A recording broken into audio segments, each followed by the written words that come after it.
Smacking, cracking, and watching. Follow me on Twitter. Subscribe.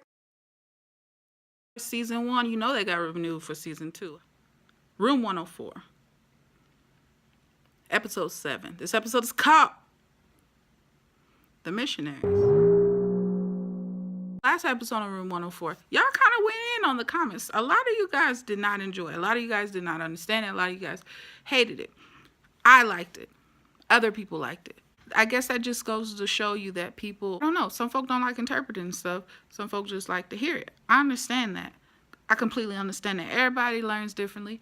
Everybody receives things differently. Cool, that's why I like the comment section. Tell me your truth. Tell me what you think. You hated it, you love it. That's why I made the whole judging section at the very end. Was it whack or was it memorable? And some of y'all said it was whack. Some said it was memorable. And I want to shout out everybody in the comment section from last week. Shouts out to Phil. Shouts out to Grumpy Bingo Girl. What up, Laureen? Laureen figured some stuff out. Laureen said when they were throwing the tissues, that had to deal with the fetus. It's probably true. She also was pointing. Some of y'all pointed out the wine spill on the floor could have had something to do with an abortion or a miscarriage, or as if the wine was something like blood. You guys I love it. I love everyone's interpretation. I welcome it. Like I said, as long as you're not being disrespectful in the comment section, mother effing and and mother all of that stuff, I won't block you. If you come like that, you gotta go. Marceline. What up, Marceline? McKinley, what's happening? B Money. Zen, my bad on Midnight Texas. I know I took a long time. A whole lot was going on this week. I'm trying to get them out as quick as I can to y'all, all right? Make sure y'all hit like. If you're not subscribed, go ahead on and subscribe, all right? My predictions for this episode. You know what? It's cutting it so close. I got like 3 minutes till the show comes on right now. My predictions. Ooh, trying to hurry it up. I don't know. It's called Missionaries. Maybe some like, who comes to the door? What are they called? They come to the. Why can't I? Dress shirts, tie, knock at your door. They want to give you the book. Jehovah's Witness, maybe something like that. Please don't be nothing like that knock and do. You know what's crazy? I hated the knock and do, but the knock and do episode 3 is like my highest. I have the most views for Room 104 off of that episode. Ain't that a trip? The episodes that I really, really enjoy, y'all don't watch. Come on now. Share this video. Let's get to it. When this episode began, the theme song was different. It was sweet. I don't know another way to describe it but to say it was sweet. The play on whatever they're doing every episode. It still got that, doom, doom, doom, doom. It still got that in it. They're dropping other little elements to it. And isn't that the premise of the show?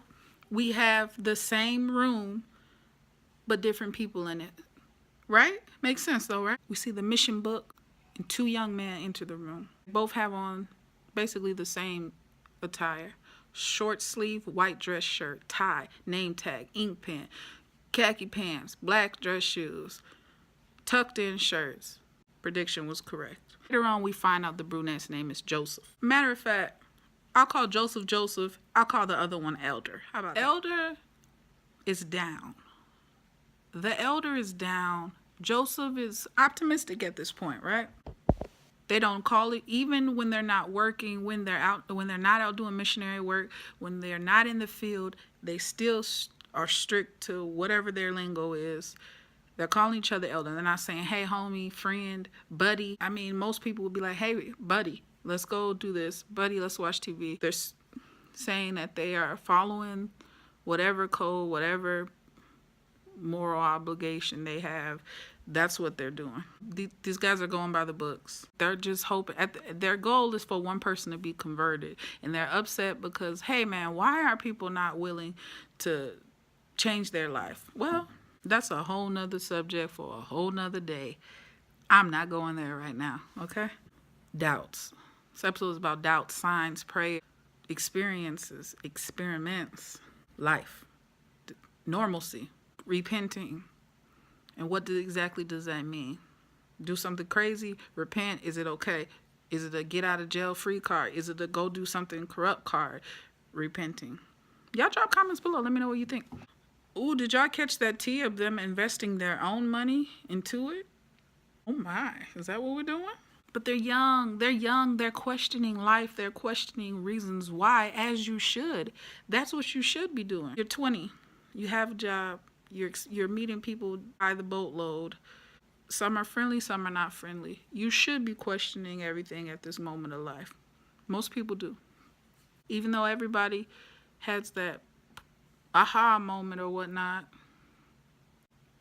they're having their aha moment right now in room 104. Be having their defining moment of life, of their manhood, of their young adult era, that 20 to 30 gap. Right now, room 104. Let's get it. They can't have coffee though.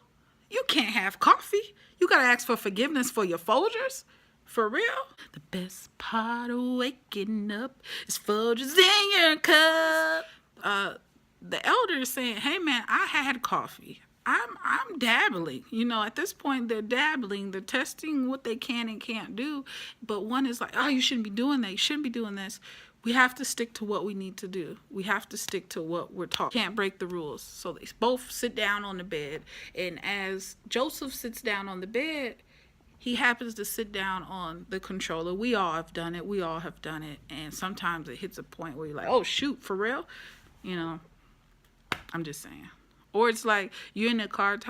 Have you ever been in your car and you turn on the radio and you're in the car with someone and the radio is playing the exact words of how you felt that moment? That happened. That happened with my husband and myself the other day. And it turned on. I just looked at him. And he looked at me. And all we could do was laugh. So I totally sat on the bed, hit the remote.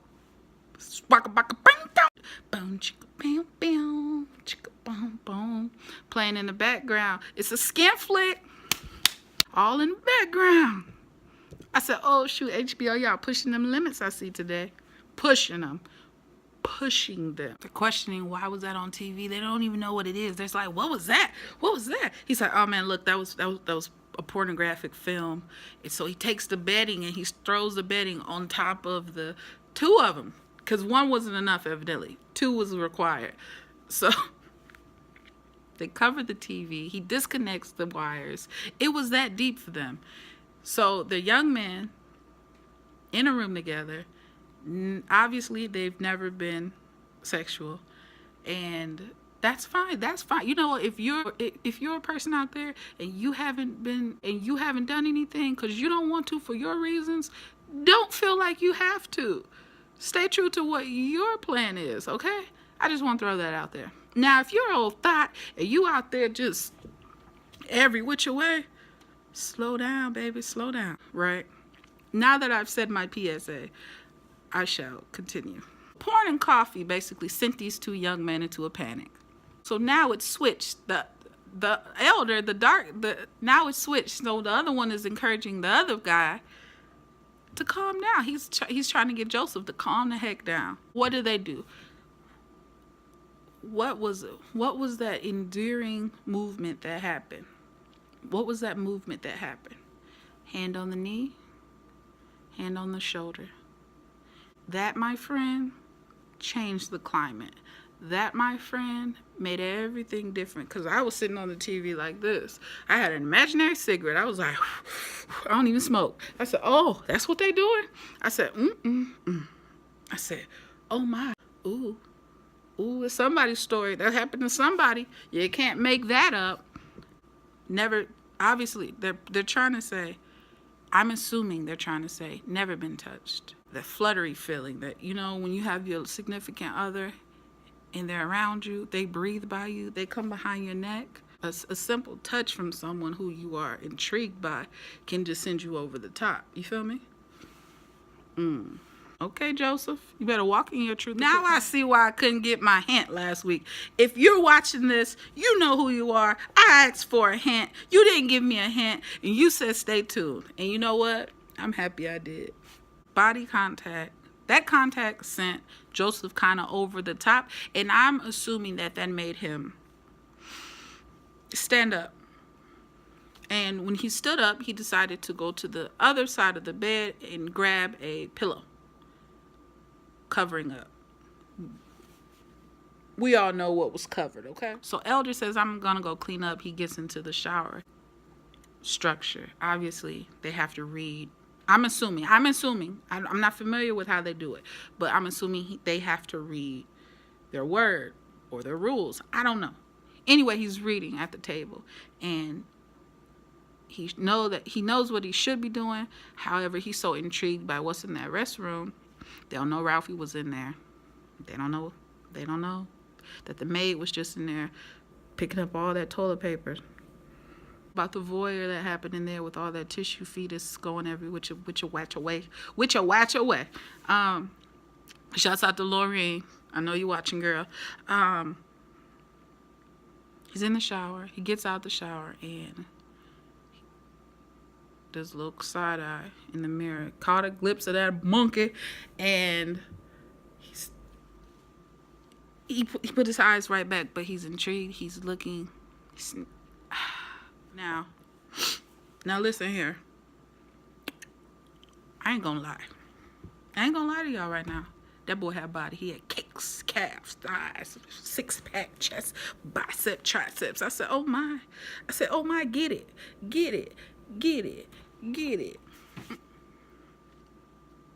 I see you. You had to look at six-pack all day. In them white drawers, He couldn't help himself. Boy did have body. You got to give him that. He says, hey, can I get a clean garment top? Grabs it. He's like, is everything okay? He's like, man, you're my friend. He's making up excuses for covering up, not being who he really is, not unveiling his inner feelings for homeboy. He says, I'm not uncomfortable. Okie dokie, if you say so. He's lying to himself at this point. He's lying to himself, and he's lying about his doubts. Then he's lying about his doubts because they clearly say, I don't have any doubts. Okay.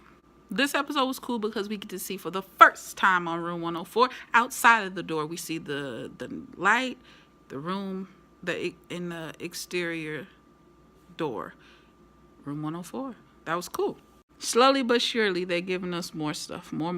Come on, give us a parking lot scene. Can we get a parking lot scene? Can we see something go down in the parking lot? Joseph leaves. He comes back with the red hoodie on, covered up, a big brown paper bag, and his face is completely different. Like he's done something. He's seen something he's never seen before. No tie on, no belt on. He's on some covert stuff. Open the bag up, it's a 6-pack of beer. Miller time. He's very antsy. They take a seat at the table by the window, being rebirthed into something greater than you were previously. They feel we can have a ratchet night. We'll just repent. We'll be worldly. And tomorrow, everything will be great. That's their plan. They're going to be young, 20-year-old men. Last time we had a beer moment, it was with I Knew You Weren't Dead. What were they sipping? Brew? That green beer. Bolingbrook? I don't know what it was, but it was some green beer. And this time it's Miller time. That was cheesy. I know. Catch the camera view? The camera view was dope because the camera view was coming from up high, looking down at them. And when I said, oh, look, we're looking down at them. Oh, is that supposed to be like a higher power looking down at the children? Is that what that is? Watching them sin? Is that what that is? And it was kind of bright.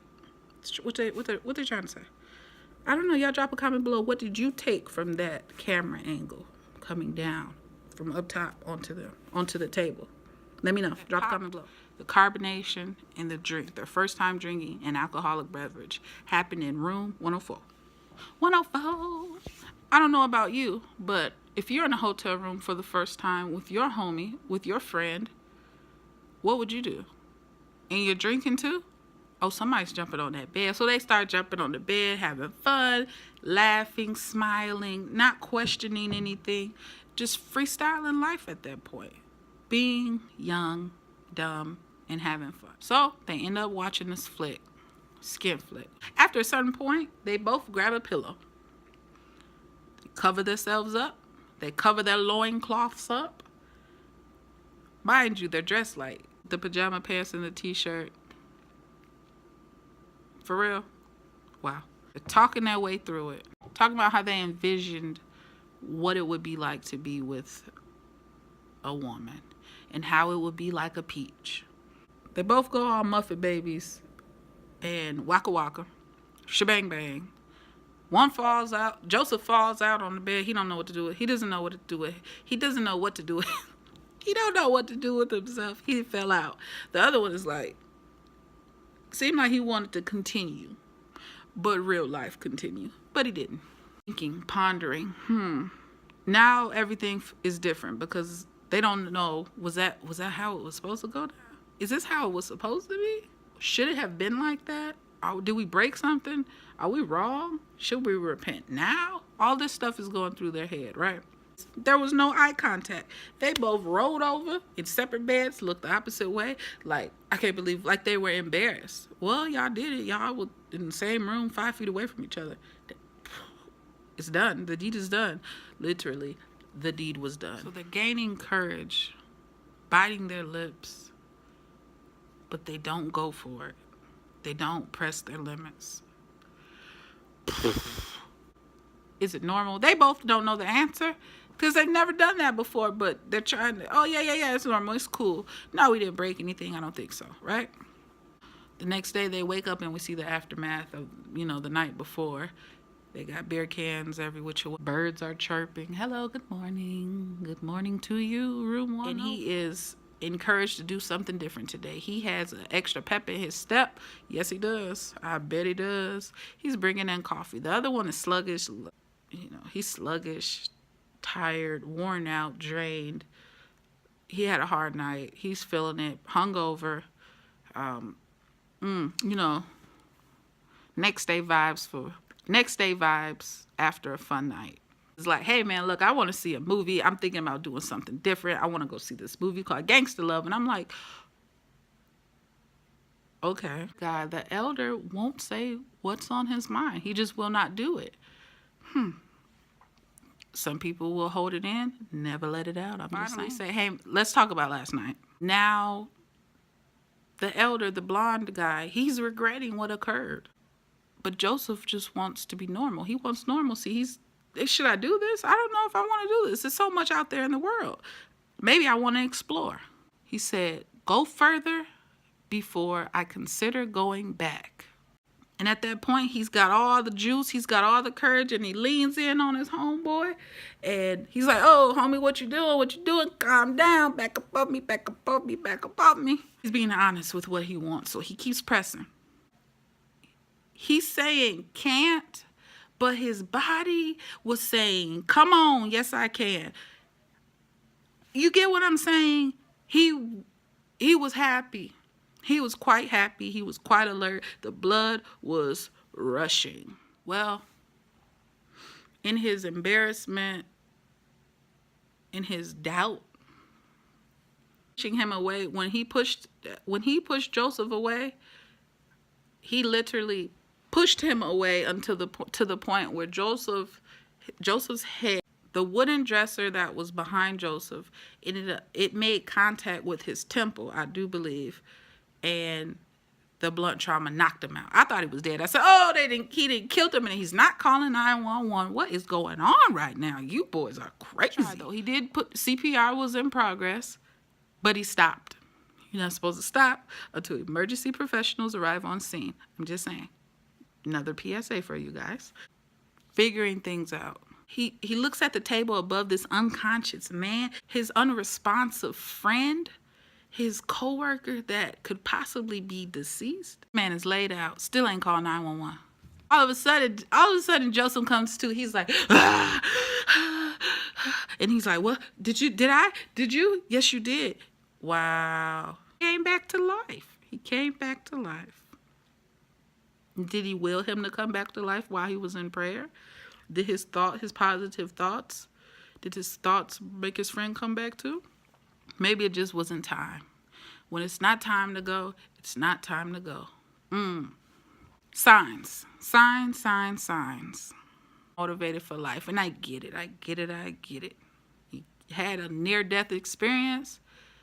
Now you want to go after life and grab it by the you know what's and just go out there and do whatever you do at 100%, at 100 miles per hour. I get it. The thing that tripped me out, Elder was in the closet, literally, and Joseph was on the side of the bed. They're both getting dressed. This episode wasn't just about them converting others in the world. It's about them coming into their own conversion of who they are. Do you wanna? They're gazing at each other as if they really want to get down. They can repent off of it. They just going for it, and they both jump on the bed, and that was the end of the episode. Interesting episode, very, very interesting. Let's come on, let's do it.